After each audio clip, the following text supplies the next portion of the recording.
আজকে আপনাকে লগে শেয়ার করবো কচুর পাতা দিয়া মজার একটা খাওয়ানোর রেসিপি। হ্যালো এভরিওয়ান, আসসালামু আলাইকুম। সকলে কেমন আছেন? Welcome to village food and cooking. এই তো মুই চইলাইছি কচুর পাতা লওনের লাগিয়া। মুই ডেগা যে কচুর পাতাগুলা ওগুলাই লইতাছি বাইসা বাইসা। এই দেখেন মগো গাছে কি সুন্দর লেবু হইয়া রয়েছে।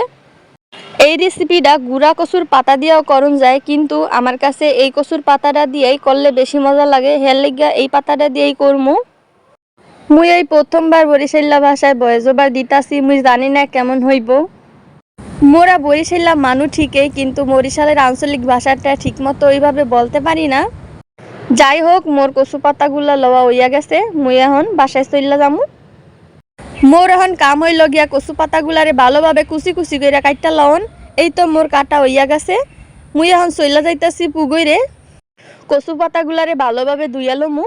মোট কথা গ্রামে থাহা মানে অন্যরকম একটা শান্তি। এই তো মোর কচু পাতাগুলা ধোয়া হইয়া গেছে, মুই এখন বাড়ির দিকে চইল্লা যামু। এই দেখেন মগো গাছে কি সুন্দর কলাগুলা হইয়া রইছে। ভাই গ্রামে থাকলে কিছু হোক আর না হোক, আপনি ডেলি ডেলি টাটকা শাকসবজি খাইতে পারবেন, এটা একটা ভালো সুবিধা। এই তো মুই বাইতে আয়া পড়ছি। এখন এই যে না কচুর পাতা ভর্তা করার লাইগা কিছু ইনগ্রিডিয়েন্টস লাগবো, সেগুলা মুই লইয়া লইছি। চুলায় মুই একটা কড়াই বহায় দিছি, এখন পাতাগুলারে খুব ভালোভাবে দিয়া দিছি। এখন মুই দিয়া দিতাছি আলু কুচি, তারপরে হইছে ডাল, পেঁয়াজ কুচি, রসুন, কয়েকটা কাঁচামরিচ, তারপরে ধনিয়া পাতা। এখন সবগুলা উপকরণের খুব ভালো করে সিদ্ধ করে লইতে হইবে। মুই কচুর আটারে কিছুক্ষণ ঢাকনা দিয়া রাইকা একটু বাপায়া লইছি। এখন একটু লাইরা সাইরা দিতাছি। এই পর্যায়ে দিয়া দিম হলদির গুঁড়া, সামান্য পরিমাণেই দিছি। এই তো কচুর পাতা থিকা অনেক পানি বাইর হয়ে গেছে, পানিটারে একটু সময় লইয়া টানায় লইতে হইব।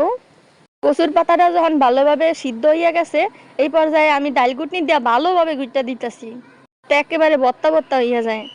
দিয়া দিছি যে গাছের থেকে লেবু পাইরা আনছিলাম না, ওইটা থেকে একটা লেবু চিপড়ে দিয়া দিছি। এখন কচুর শাকটারে বাগার দিয়া লইতে হইব। হেয়ার লেগা কড়াইতে সামান্য পরিমাণে তেল দিয়া, পেঁয়াজ কুচি দিয়া, রসুন কুচি দিয়া, তারপরে এই তো বাগার দিয়া লইতাছি। কচুর শাকটারে খুব ভালোভাবে ভাজা ভাজা করতে হইব, আর নাইলে মজা লাগবো না। এই তো আমার কচুর শাকের ভর্তাটা রেডি। এখন গরম গরম ভাত দিয়া খাইয়া লইতাছি। সত্যি কথা ভাই, খাইতে যে এত মজা হইছে মুই কল্পনাও করি নাই। ভিডিওটা আপনাদের কাছে কেমন লাগছে অবশ্যই কিন্তু কমেন্ট করে কইয়া যাইবেন।